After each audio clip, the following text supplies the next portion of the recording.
Bibili ka ba ng air fryer? Guys, ito po ang mga air fryers na napili namin. First, need mo na ipatest bago bilhin sa store. Digital air fryer. Okay naman pagka-on.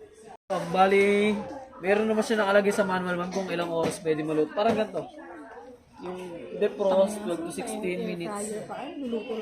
And ito yung light indicator niya. Paano ko malalaman kung umiinit siya? O yan, i-video mo na. Ano, naka-video na? I-ano nyo lang yung mamahilahin nyo lang po kung malalaman yung umiinit. Kaya automatic naman yan ma'am, mamamatay. Ayan.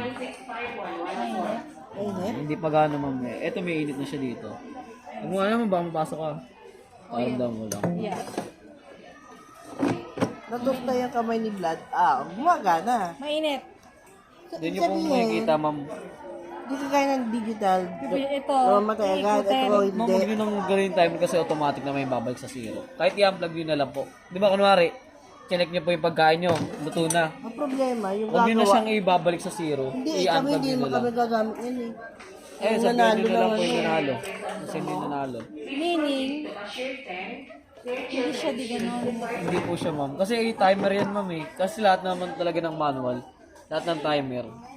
Ay yung Parang kadalasan sa kasi. washing machine, hintay mo siya hanggang matapos. Bawal ipwersahin. I-unplug mo lang siya ma'am.